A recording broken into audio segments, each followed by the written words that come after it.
Cruising on the Silver Dawn.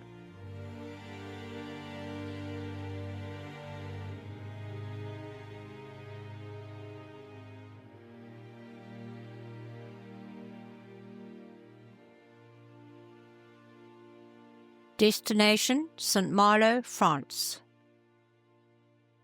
The city flag contains an ermine wearing a gold scarf, a symbol of Britannia, Brittany. In modern France, this city flag, by a treaty about 1596, is the only one that can be flown above a French flag.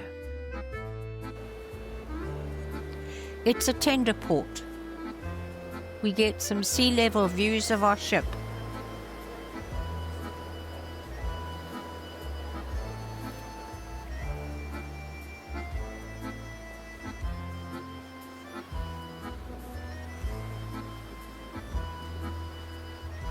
St Malo from the air, the spire of the cathedral to St Vincent of Saragossa taking centre stage.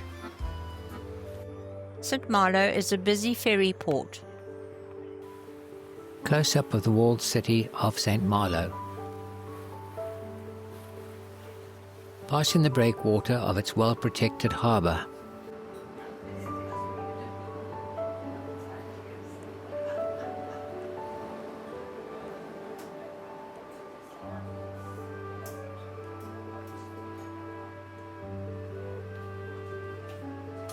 As our tender crew expertly bring us alongside the jetty. First thing we see on making landfall, a brass warning, a loose translation, don't litter, the sea starts here. The Mahe de la Bourdonnais.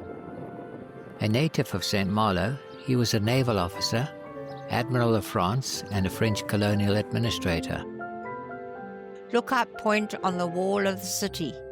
A quick walk up the stairs inside the city, and I can see the boring view to be had by any guard.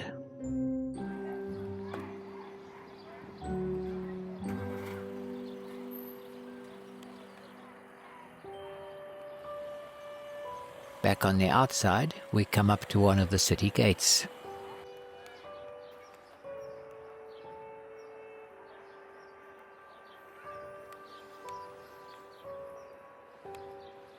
Where we find a brass plaque to the city's ermine in the street, the spire of the cathedral which we will visit. The sun behind the spire results in a satisfying silhouette image of the cathedral. Part of the cloister at St Vincent Cathedral. An impressive interior awaits us. Along with brightly lit stained glass windows. The bronze high altar is a tetramorph, the four evangelists shown in animal form, the ox St Luke, the eagle St John, the man St Matthew, the lion St Mark.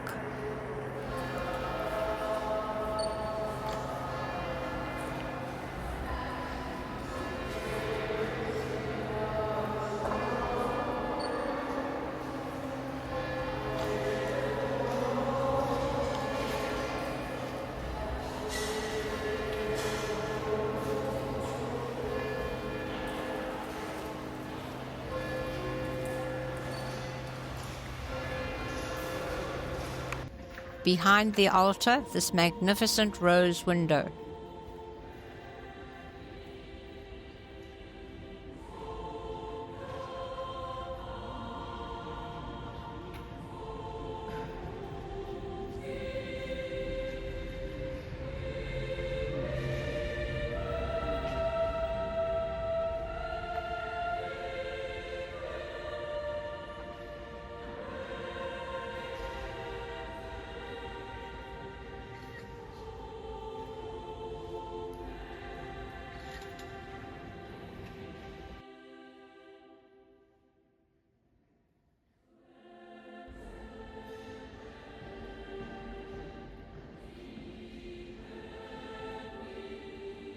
The relics of Saint Celestini. I think this is an effigy. I have been unable to find out anything about Saint Celestini.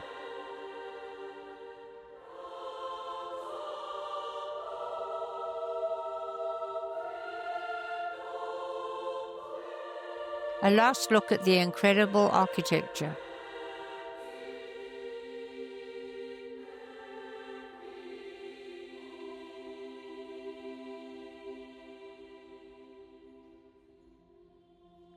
A spiritual image as befits a cathedral. The sun lights up a window above the brilliantly lit doorway to the outside world. A sweep across the bay brings the silver dawn into view. It is a short distance to the sea-facing city wall, and that gale can scooter along almost everywhere. Daredevils on the diving platform. The islands around St Malo have fortifications, adding to the difficulty of launching an attack on the city from the sea.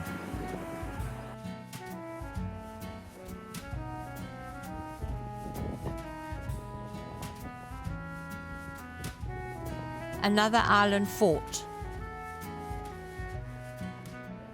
Before we turn back into the city, Pausing for drinks at a pavement cafe. and passing the old castle as we leave.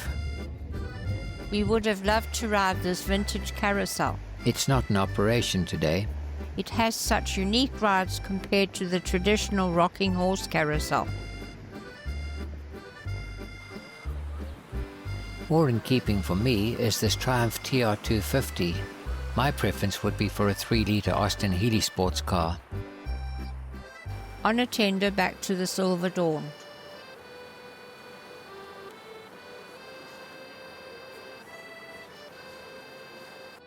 Observing how busy the harbour and sea lanes are.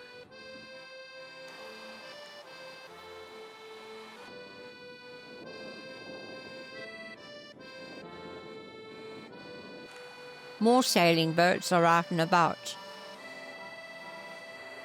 Many of which may have come from this marina.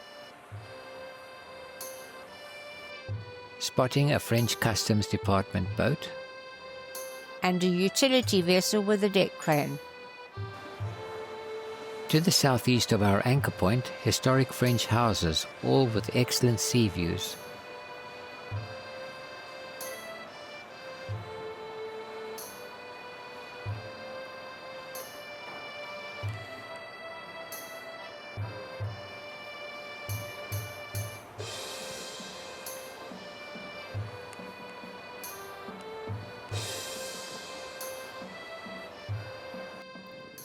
Saying farewell to St Malo.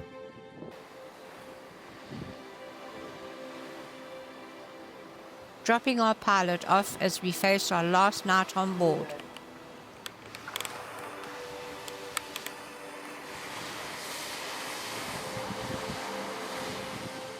Dining in style.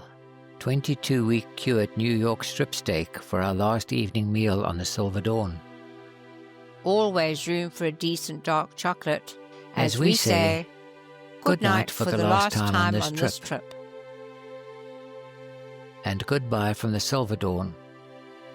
There is nothing worth filming on the day that you have to leave the ship and head for home.